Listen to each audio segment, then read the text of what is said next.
네, 오늘 사무엘상 12장 1절부터 5절 말씀 가지고 끝을 잘 맺는 인생을 살려면이란 제목으로 하나님 말씀 증거하겠습니다. 어떤 일을 잘 시작하는 것도 중요하지만 잘 마치는 것은 더 중요합니다.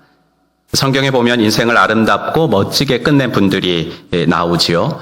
십자가에 달리셔서 다 이루었다라는 마지막 말씀을 하시면서 인류 구원의 역사를 이루신 우리 예수님은 끝을 잘 맺는 삶, 하나님이 보시기에 성공적인 삶의 가장 완벽한 모델이라고 말할 수 있겠죠.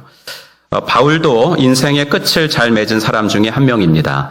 죽음을 눈앞에 둔 바울은 디모데후서 4장 6절에서 자신의 후회 없는 삶을 돌이키면서 이런 말을 하셨습니다. 6절부터 한번 읽어드리면 전제와 같이 내가 벌써 부어지고 나의 떠날 시각이 가까웠도다. 나는 선한 싸움을 싸우고 나의 달려갈 길을 마치고 믿음을 지켰으니 이제 후로는 나를 위하여 의의 면류관이 예비되었으므로 주 곧 의로우신 재판장이 그날에 내게 주실 것이며 내게만 아니라 주의 나타나심을 사모하는 모든 자에게 도니라. 이런 말씀입니다. 그러나 이제 예수님이나 바울이나 좀 너무 범접하기가 힘드신 분들이죠. 너무 차원이 높은 것 같아서 사실 조금은 이제 부담스럽습니다. 물론 오늘 읽은 말씀의 주인공 사무엘이 바울보다 더 못하다라는 뜻은 아니고요. 오늘 이렇게 마지막 주일 예배를 드리면서 우리의 지난 삶을 좀 돌아보고 싶은데 그런 어떤 항목들에 있어서는 오늘 사무엘이 조금 더 우리들에게 적용이 더 용이하지 않을까 싶어서 이 본문을 정했습니다. 사무엘은 예수님 오시기 전에 그러니까 한 1000년 전 정도에 살았던 분이고요. 어머니 한나의 기도로 유명하신 분입니다. 아기를 낳지 못했던 한나가 하나님 아들을 주시면 하나님께 바치겠습니다라는 기도를 했고 그 기도의 응답으로 태어난 아기가 바로 사무엘입니다. 기도대로 한나는 사무엘이 젖을 떼자마자 제사장 엘리에게 아들을 맡겼고 사무엘은 실로의 성소에서 신실하게 자라납니다. 성경을 보면 사무엘은 3번이나 하나님의 어떤 육성을 들은 것 같아요. 사무엘아, 사무엘아 이렇게 부르셨죠. 그렇게 사사가 되고 이스라엘의 지도자가 되어서 평생 동안 백성을 다스립니다. 그런데 이제 그 당시 이스라엘엔 왕이 없었죠. 그런데 백성들은 왕을 원했습니다. 백성들의 요청은 하나님을 기쁘시게 한 것은 아니었습니다. 내가 너희들의 왕인데 왜 또 왕이 필요하다 그러니? 그렇지만 하나님께서는 그토록 원하니까 세워주겠다라고 하시면서 사무엘을 통해서 사울에게 기름을 부어서 왕을 삼으셨고 그렇게 사무엘은 사사로서의 자신의 인생을 이제 왕 세운 뒤에 마감하게 됩니다. 그래서 오늘 우리가 읽은 말씀은 한마디로 사사 사무엘의 고별사입니다. 오늘 본문 1절도 여러분들이 성경책 만약에 펴놓고 계시면요. 1절 위에 뭐라고 써 있냐면 사무엘의 마지막 말 이렇게 써 있죠. 사무엘의 마지막 말이라고 되어 있습니다. 우리는 이 말씀 속에서 그리고 12장에 나오는 또 한 구절을 통해서 끝을 잘 맺는 인생을 살기 위한 방법을 몇 가지 배울 수가 있는데 첫 번째, 어떻게 하면 끝을 잘 맺고 하나님 보시기에 성공적인 인생을 살 수 있는가? 깨끗하게 살면 그렇게 될 수 있습니다. 깨끗하게 살면 그렇게 될 수 있습니다. 끝이 아름답고 하나님 보시기에 성공적인 인생을 살기 위해서는 여러분 과정이 아름다워야 돼요. 과정이 아름답지 못한데 끝이 아름다울 수는 없잖아요. 예. 인생을 막 자기 마음대로 막 살아놓고 나 인생이 내 끝은 좀 아름다웠으면 좋겠어. 그건 이제 앞뒤가 안 맞는 말이죠. 지금의 내 현재는요. 내 과거가 만들어낸 결과이고 지금 하루하루 살아가는 것이 합쳐져 가지고 내 미래가 되는 거예요. 그러므로 내 인생이 하나님 보시기에 아름답게 끝마치기 위해서는 오늘에 집중해야 된다. 지금, 현재에 집중을 해야 합니다. 집중해야 될 것들이 되게 많죠. 근데 그 중에서 오늘 우리가 사무엘 선지자의 삶을 통해서 눈여겨보면서 본받아야 될 것은 뭐냐면 오늘을 깨끗하게 사는 일에 집중해야 된다라는 이야기입니다. 사무엘은 이렇게 말합니다. 3절을 보시면 내가 여기 있나니 여호와 앞과 그의 기름 부음을 받은 자 앞에서 내게 대하여 증언하라. 내가 누구의 소를 빼앗았느냐, 누구의 나귀를 빼앗았느냐, 누구를 속였느냐, 누구를 압제하였느냐, 내 눈을 흐리게 하는 뇌물을 누구의 손에서 받았느냐. 그리하였으면 내가 그것을 너희에게 갚으리라 하니. 나 이렇게 살았다 이야기죠. 백성들은 여기에 대해서 어떻게 대답하냐면 4절 그들이 이르되 당신이 우리를 속이지 아니하였고 압제하지 아니하였고 누구의 손에서든지 아무것도 빼앗은 것이 없나이다. 그래서 사무엘은 바로 요 4절 이렇게 보면은 사무엘은 깨끗해야 될 3가지에서 깨끗했다라는 것을 우리는 알 수가 있어요. 첫째, 말에 있어서 깨끗해야 합니다. 백성들이 한 말을 다시 보세요. 당신은 우리를 속이지 아니하였나이다. 말에 깨끗했다는 거죠. 인생을 아름답게 끝맺기 위해서는 내가 한 말에 내가 책임을 질 수 있어야 합니다.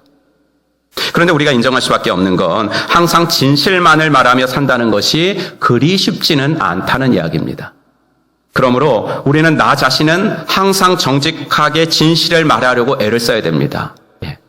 나 자신은 항상 정직하게 진실을 말하려고 애를 써야 하지만 남이 그렇지 못할 때는 항상 진실을 말하는 것은 그렇게 쉬운 일은 아니기 때문에 남이 그렇지 못할 때는 좀 관대하셔야 합니다. 많이 들으신 말처럼 나한테는 엄격하고 남한테는 좀 관대하게. 근데 이제 우리는 반대로 하잖아요. 그죠? 나한테는 관대하게, 남한테는 엄격하게. 그래서 이제 이웃과의 관계에 문제가 생기잖아요. 여러분 어떤 경우에 상대방이 나에게 거짓말을 하는 것처럼 들릴 때가 있어요. 그럴 때는 물론 거짓말인 경우도 있겠죠. 하지만 그게 거짓말이 아닌 경우도 더 많습니다. 관점이 나와 다른 것일 뿐일 수도 있습니다. 신학교를 다닐 때 들었던 기독교 상담학 시간에 교수님께서 그 대학원 수업이었는데 학부생들도 들을 사람은 들으라 그래가지고 집단 상담의 참관자로 수업을 받은 적이 있습니다. 문제가 있는 몇 쌍의 부부를 참여시키고 집단 상담을 하는 거였습니다. 그런데 그 부부들이 서로 다른 말을 하는 거예요. 남편은 아내를 그렇게 못마땅해 합니다. 남편의 말을 들으면 정말 아내는요, 소크라테스 아내보다 더한 악처입니다. 아내 역시 남편을 세상에서 제일 못된 사람, 정말 내가 그땐 제정신이 아니었어. 정말 속아서 결혼을 했어. 이제 와서 물릴 수도 없고, 이렇게 후회가 가득한 말을 합니다. 같은 사건을 설명을 할 때도 남편과 아내의 말이 어쩌면 그렇게 다른지 모릅니다. 그러나 제가 참관자로서 2시간이 넘도록 그 상담을 지켜보면서 알게 된 것은 두 사람 다 거짓말을 하는 것이 아니라는 것입니다. 둘 다 진실을 말하고 있었습니다. 다만 서로 다른 각도에서 본 진실을 말하고 있을 뿐이었습니다. 그러므로 우리가 어떤 사람이 거짓말을 하는 것 같다라는 생각이 들 때는 물론 거짓말을 할 수도 있지만 그 전에 그 사람을 정죄하기 전에 나랑 관점이 달라서 저런 말을 하는 것이 아닌가라는 것을 생각해 보셔야 합니다. 제가 행복한 교회 부교육자로 지원서를 내고 목사님이 면접을 좀 봅시다라고 해서 내려온 적이 있습니다. 그 해도 12월이었으니까 제가 어제 따져보니까 딱 15년 전의 일입니다. 그때 목사님을 뵙기 전에 저로서는 이 교회에 와서 너무 황당한 일을 겪었는데 교역자 한 분이 담임 목사님을 만나기 전에 디스크 검사를 해야 한다고 저를 새가족실로 안내하는 것이었습니다. 저는 그때 아프리카에서 귀국한 지가 딱 2, 3주 정도 된 때라서 촌티가 절절 흘렀습니다. 디스크 검사라고. 이 교회는 무슨 부목사를 뽑는데 허리 검사를 하나? 디스크가 있다 그러면 떨어지나? 건강하다 그래야 되겠다. 근데 그런 디스크 검사가 아니라 기질 검사였습니다. 생소했기 때문에 문항 푸는 게 어려워요. 그 교육자분이 그냥 생각하지 말고 그냥 쓰세요. 그런데 생각을 하게 되지가 않아요. 어렵더라고요. 그런데 그렇게 검사를 하고 목사님 면접을 보았는데 정말 놀랐습니다. 왜냐하면 목사님은 절 처음 보았음에도 불구하고 나를 너무나 잘 아시는 것이었습니다. 목사님은 이럴 땐 이렇게 하시죠. 이렇게 하는데 정말 놀랐거든요.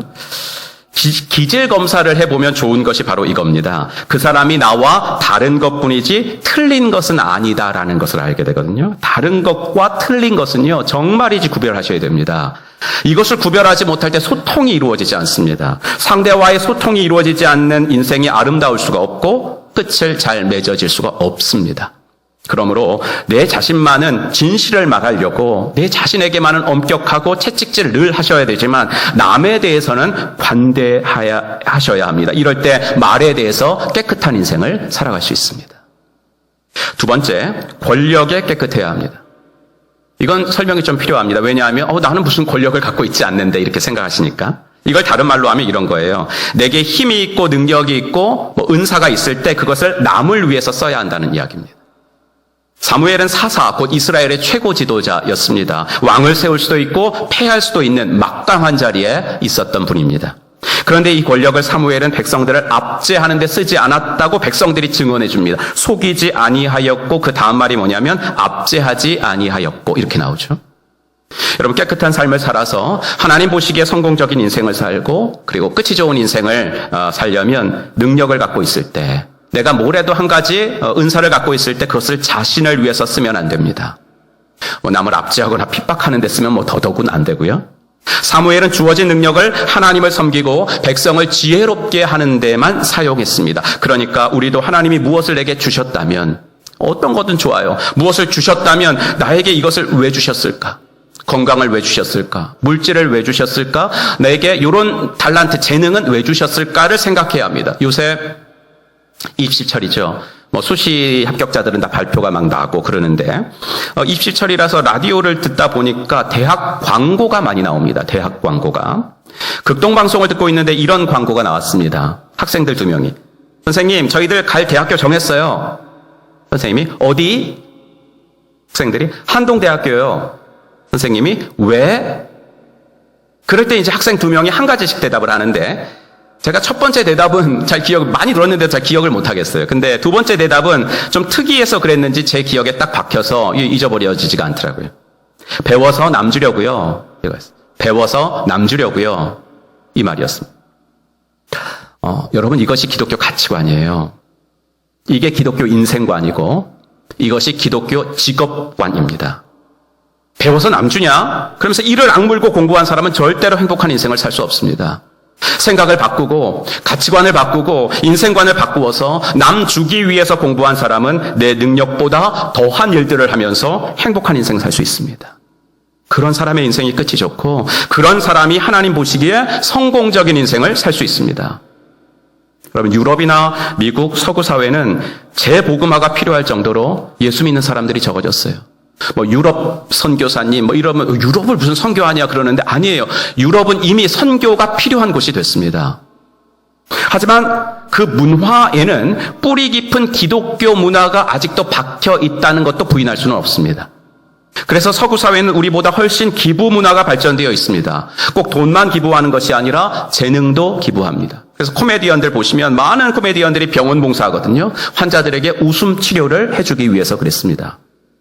여러분 그렇게 내가 가진 달란트를 남을 위해서 사용할 때 나도 살고 남도 살게 되는 줄로 믿습니다. 은사가 없는 사람 없어요. 여기 우리 중에 은사 없는 사람 아무도 없습니다. 하나님이 내게 주신 것 그것을 남을 위해 쓰고 교회를 위해 쓰고 더 넓게 하나님 나라를 위해 쓸 때 그때 끝을 잘 맺는 인생 하나님 보시기에 성공적인 인생 살 수 있다라는 것을 꼭 기억하시기를 주님의 이름으로 축원합니다. 세 번째, 물질에 깨끗해야 합니다. 본문에서 사무엘이 계속하는 말이 뭐예요? 내가 누구의 나귀, 누구의 소 빼앗은 적 있느냐? 내가 뇌물 받은 적 있느냐? 백성들 없어요. 당신은 그런 적 없어요. 무슨 말입니까? 사무엘은 물질에 있어서 깨끗했고 욕심내지 않았다는 거예요. 사람에게 있어서요, 일을 할 수 있다는 건 축복이죠. 안타까운 건 뭐예요? 워커홀릭이죠. 일을 할 수 있다는 것은 축복인데 워커홀릭, 즉 일 중독에 걸리는 것은 정말 안타까운 일이에요. 그래서 예수는 믿어도 일에 쫓겨가지고 정말 의미가 있는 신앙생활을 하지 못하시는 분들이 되게 많아요. 의미가 있는 신앙생활을 언제 할 수 있어요? 헌신할 때 할 수 있거든요. 근데 일에 쫓겨가지고 그 시간을 못 내는 거예요. 그러다가 건강까지 해치는 분들을 덜어보게 됩니다. 하지만 그런 분들도 인정할 수밖에 없는 건요, 천국 갈 때 우리는 그렇게 번 돈일지라도 다 놓고 간다는 이야기입니다. 우리는 그때를 준비해야 하며 살아가야 합니다. 그래서 우리는 물질 관리를 하며 살아야 합니다. 성도에게 있어서 물질 관리는 재테크가 아닙니다. 성도에게 있어서 물질 관리는 물질에 대한 관리권만 우리에게 있지 소유권은 없습니다라는 사실을 잊지 않는 것. 이것이 성도의 물질 관리입니다. 그리고 우리들은 주신 물질 가운데 내가 쓸 것과 하나님이 쓰실 것들을 구별할 수 있는 지혜를 배워야 하고 더 나아가서는 우리 자녀들에게 끊임없이 그 삶의 방식을 가르쳐야만 합니다. 남에게 꾼 돈은 반드시 갚으셔야 합니다. 사업하시는 분은 나만 이익 보려는 것이 아니라 상대방도 같이 이익을 보아야 한다는 마인드로 사업을 경영하셔야 합니다. 사무엘이 아름답게 인생을 끝마칠 수 있었던 것은 바로 이렇게 평소에 깨끗한 삶을 살았기 때문입니다. 평소에는 막 살다가 나중에 며칠 성자처럼 산다고 되는 게 아닙니다, 이게. 될 수도 없고요. 사무엘은 평소에 말에 깨끗하였고, 권력에 깨끗해서 주신 능력과 재능으로 남을 섬겼고, 그리고 물질에 깨끗했습니다. 바라기는 2021년을 마무리하는 이번 주간에 이 세 부분에서 나의 삶은 어떠했는지 한번 돌아보는 이번 한 주간이 되시기를 주님의 이름으로 부탁합니다. 인생을 잘 끝내고 하나님 앞에서 성공적인 인생을 사는 비결 첫 번째는 이렇게 깨끗한 사람 되는 거고요. 둘째는 어제 잠깐 말씀드린 건데 우리를 창조하신 하나님을 즐거워하며 사는 것입니다. 그분의 임재를 즐기면서 사는 것입니다. 그러기 위해서는 두 가지를 해야 되는데 기도 습관을 들여야 되고 또 하나는 매일 성경을 읽는 습관을 들여야 합니다. 그럴 때 하나님의 임재를 즐거워할 수 있습니다.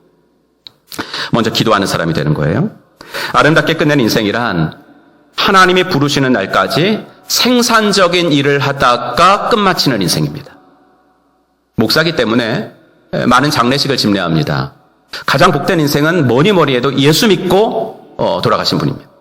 근데 그 중에서도 가장 복된 인생은 뭐냐면 그분이 삶을 다하는 그 즈음까지 기도가 습관이 되셔서 기도를 열심히 하다가 하나님의 부르심을 받은 분들. 이것보다 더 복된 인생은 없어요. 그런 분이야말로 하나님이 부르시는 날까지 생산적인 일을 하다가 가신 분이기 때문입니다. 그런 인생이 되기 위해서는 여러분 어떻게 해야 하냐면 기도를 일로 생각하셔야 합니다. 다시 말씀드릴게요. 기도를 일로 생각하셔야 됩니다. 여러분 12장 23절 같이 한번 읽어보도록 하겠습니다. 같이 읽습니다. 시작. 나는 너희를 위하여 기도하기를 쉬는 죄를 여호와 앞에 결단코 범하지 아니하고 선하고 의로운 길을 너희에게 가르친 것인즉. 참 유명한 말씀이죠, 이 말씀. 근데 이 말씀이 사무엘의 은퇴서라는 것을 아는 사람은 그리 많지 않습니다. 그러므로 이 말은 무슨 말입니까? 쉽게 말하면 이런 겁니다. 여러분, 나는 지금 사사직에서 물러납니다. 나는 지금 모든 공직에서 물러납니다. 그러나 나의 일은 지금부터가 시작입니다. 이 말이었거든요. 이제까지는 내가 몸을 움직여서 일했지만 이제부터는 기도하는 일에 몰두하겠다는 겁니다. 이제부터는 기도를 내가 일로 생각하고 하겠다라는 멋진 말이었습니다. 가정교회 서클 안에 우리들이 어른으로 존경하는 두 분이 계신데 한 명은 최영기 목사님이고 또 다른 분은 김재정 목사님이십니다. 저는 최 목사님과는 153 기도팀이라는 것으로 이메일을 통해서 함께 기도 제목을 나누면서 기도하고 있고 김재정 목사님과는 한 달에 한 번씩 줌으로 만나서 10분 정도가 함께 그 그룹 기도를 하고 있습니다. 두 분을 존경할 수밖에 없는 것은 바로 이 부분입니다. 은퇴하시고서도 후배들을 위한 중보 기도를 일삼고 하고 계시기 때문입니다. 여러분, 우리가 하나님과 이웃과 가족을 위해서 할 수 있는 가장 큰 일은 기도입니다. 부모가 자녀를 위해서 해줄 수 있는 일 뭐예요? 가장 큰 일 기도고, 반대로도 마찬가지. 자녀가 부모님을 위해서 해드릴 수 있는 가장 큰 일 기도입니다. 여러분이 저를 위해서 해주실 수 있는 가장 큰 일은 기도고, 제가 여러분들을 위해서 해드릴 수 있는 가장 큰 일도 기도입니다. 우리가 기도하는 사람이 되면 우리는 하나님이 부르시는 날까지 큰 일을 할 수 있습니다. 저는 나이 드신 성도님들이 목사님, 벽에 붙어있는 사역 지원표 보니까 내가 할 수 있는 게 없네. 찬양대도 못하고 교사도 못하고 그냥 중보기도나 하려고 적었어. 이러셔요. 그럴 때 저는 늘 말씀드리죠. 집사님, 권사님, 기도가 사역이에요. 기도가 사역이에요. 중보기도나가 아니라 중보기도가 가장 큰 사역이에요. 고맙습니다. 고맙습니다. 우리가 왜 기도를 잘 못하죠? 왜 습관이 안 들죠? 기도를 일로 생각하지 않기 때문에 그러거든요. 기도는 잠깐 틈을 내서 하는 거, 시간 남으면 하는 거, 그리고 어려운 일 있을 때 도와달라고 하는 거. 그게 기도라고 생각 때문에 기도가 습관이 안 되는 거예요. 그러나 그렇게 되는 이상은 우리의 인생은 아름답게 끝맺어질 수 없습니다. 하나님 앞에서 성공적인 삶을 살 수 없어요. 여러분, 기도는 일로 생각하셔야 습관이 될 수 있습니다. 기도는 여러분 인생에서 최선이 되지 않으면 차선도 될 수 없습니다. 다른 세상 일은 하고 이게 다른 점이에요. 다른 세상 일은요, 최선이 못 되면 차선은 되거든요. 근데 기도는 이상해요. 최선이 못 되면 차선도 못 되고 3순위도 못 되고 4순위도 못 되고 계속 밀려갖고 그날 기도를 못 합니다. 깨끗하게 사는 것도 평소에 그게 되어야지 가능하지, 인생의 막바지에 깨닫고 깨끗해지려고 하면 안 되는 것처럼 기도도 마찬가지예요. 기도도 갑자기 하려고 하면 잘 안 됩니다. 지금부터 기도하는 연습을 하셔야 합니다. 올해 하루 기도 시간이 10분, 하루에 난 10분 정도 기도한다. 아주 좋은 거예요. 근데 내년에는 여러분 한 20분 정도로 늘려보시기 바랍니다. 시간이 뭐가 중요해요, 목사님? 10분이라도 짧게라도 엑기스로 하는 게 중요하지. 이런 분들 더러 만나거든요. 좀 무시로 기도해요, 목사님. 지하철에 타고 갈 때도 이렇게 기도하고, 제가 자차로 운전하는데 한 30분 걸리거든요. 운전하면서 저는 기도하고요. 전 무시로 기도해요. 이렇게 말씀하시는데. 좀 죄송한 말씀 좀 드릴게요. 시험에 들지 마세요. 그런 분들은, 난 기도하지 않아요, 목사님. 그런 것과 진배 없어요. 왜냐하면요, 하나님은 희생이 들어간 기도를 원하시기 때문에 그래요. 희생이 들어간 기도의 희생이 뭐예요? 물론 이제 우리가 막 청소를 해요. 그럼 육체의 희생이 들어가죠. 힘들죠. 물론 기도도 한 2시간 정도, 3시간 정도 하면 너무 힘들어요, 몸이. 하지만 기도의 희생이라 그러면 뭐니 해도 시간을 드리는 거거든요. 시간을. 그런데 내가 이렇게 운전하면서, 그러면 운전하는데 거의 집중하지 기도에 더 집중이 되겠어요? 예. 그거는 기도에 드리는 희생이 들어간 기도가 아니에요. 뇌과학 전공하신 교수님으로부터 강의를 들은 적이 있어요. 그분이 하시는 말씀 중에서 제가 참 공감했던 말이 한 가지가 있는데, 뭐냐면 우리 뇌는 양이 채워져야 질이 변한다라는 거예요. 양이 채워져야 질이 변한다. 그래서 뭐라 그래? 많이 읽어라 이거죠. 많이 읽어라, 많이 기록해라. 그래서 뇌 안에 많은 정보를 채워 놓아라. 양이 채워지면 질이 변한다. 그 강의를 들으면서 제가 성도님들한테 목회 내내 강조했던 말이 생각이 났어요. 뭐냐면 기도는 양이 질을 결정한다. 양이 질을 결정한다. 하라기는 내년 신앙생활 중에서 결단할 것 중에 내가 기도 시간을 한 5분이라도 더 늘려보겠다. 혹은 일주일에 1시간은 남을 위해서 좀 기도해보는 일에 내가 좀 헌신해보겠다. 라는 결단이 저와 여러분들에게 있어지기를 간절히 축원합니다. 마지막으로 우리를 창조하신 하나님을 즐거워하며 살아서 끝을 잘 맺고 하나님 보시기에 성공적인 인생을 사는 방법은 매일 성경을 읽는 일입니다. 왜냐하면 인생에서 진실로 성공하기 위해서는 여러분 지혜가 있어야 되거든요. 뭐니 해도 지혜가 있어야 되는데 지혜의 근본은 하나님의 말씀이기 때문에 그래요. 하루에 성경의 일정한 분량을 읽는 습관을 들이게 되면 그 속에서 내게만 주시는 보화 같은 말씀을 캐내는 기쁨과 희열을 맛보게 됩니다. 매일매일 그 오디오 파일을 이제 딱 듣고 출근을 하는데, 오늘 오후에 내가 누구를 만나야 되거든요. 중요한 바이어를 만나고 중요한 사람 만나요. 근데 오늘 이렇게 오디오 파일로 듣는 또 읽은 말씀이 너무나 그 사람하고 만날 때 내게 필요한 말씀을 주는 거예요. 이런 것들이 습관이 되어 있어야지 이런 희열을 맛보지, 습관이 되어 있지 않은 사람은 이런 지혜도 맛볼 수 없고 기쁨도 맛볼 수 없어요. 여러분, 어제 성탄절 예배를 드리면서 제가 하나님을 즐거워하기 위해서는 말씀을 읽어서 하나님을 많이 알아야 된다. 많이 알아야 즐기지, 알지도 못하는데 어떻게 즐겨요? 그러면서 말씀을 읽는 것에 성공하는 방법은 무엇일까? 내일 말씀드리겠습니다. 제가 그랬는데 이미 지금 광고 시간에도 말씀드렸고 지금도 말씀드리고 있습니다. 우리는 내년 한 해 전교인 성경 일독 동행 300일을 해보려고 합니다. 300일 동안에 성경 일독을 다 할 수 있습니다. 주일날은 하지 않습니다. 왜냐하면 그래도 좀 밀리시는 분들이 좀 있으니까 주일날에 보충하시라고 주일 빼고 300일 동안 성경 일독을 하게 됩니다. 성경을요 1년에 몇 독씩 하시는 분들도 계시지만 늘 성경 일독이 하지 못한 숙제처럼 남아있는 분들이 더 많습니다. 그래서 이제 좀 결심을 하고 좀 성경을 읽어보겠다 내년에. 근데 또 문제는 뭐예요? 눈이 침침한 거죠. 눈 밝을 때 읽어놓을 걸, 이거잖아요. 저도 몇 년 전부터요, 이게 다초점 안경이에요. 안경을 쓰는데 아들이 이제 라식 수술을 한다 그래서 이제 걔 데리고 가면서 상담받고 저도 이제 나도 그러면 그것 좀 해달라고, 아들 수술하는 거. 그랬더니 의사 선생님이 그러세요. 선생님은 노안이 와서 안 돼요. 그래. 그래요? 씁쓸하게 돌아왔지요. 하지만 그렇다고 포기하면 안 되잖아요. 그러니까 듣자는 거예요. 듣자는 거. 예. 그리고 들어보시면 아마 느끼실 것인데, 물론 이제 이렇게 성경의 앱이 다 있잖아요. 성경 앱이. 그래서 들으면서 또 앱을 이렇게 쭉 보면서 또 저거 해봤어요. 그렇게도 해보고 또 듣기만도 해보고 그랬는데, 제 개인적인 경험은 듣기만 할 때 오히려 더 집중이 잘 돼요. 이걸 이렇게 보고서 읽으면 눈만 이게 따라가면서 딴 생각을 하게 될 때가 있거든요. 근데 듣기만 하려고 집중이 될 때는 더 잘 들리는 경험을 저는 했어요. 그리고 세번역 성경으로 할 것이니까 성경이 더 이해가 쉽게 다가올 것이고, 그리고 무엇보다 혼자 하는 것이 아니라 같이 하니까 낙오자가 거의 생기지 않으면서 은혜가 나누어지게 됩니다. 사랑하는 성도 여러분, 오늘 우리들은 2021년 한 해의 마지막 쉬운 두 번째 주일 예배를 드리고 있습니다. 이렇게 1년에 쉬운 두 번 드리는 주일 예배, 이게 한 해, 두 해가 모여서 결국 우리 인생이 끝마쳐지겠죠.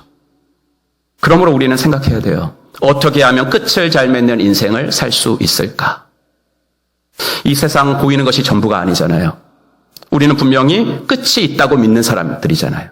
그리고 그 끝에서 주님을 만나 뵐 것이다. 그리고 내 인생을 결산할 날이 있다는 것을 분명히 안다면 우리는 어떻게 살아야 하나님 앞에서 성공적인 인생을 살 수 있을까? 항상 물으며 살아가야 합니다.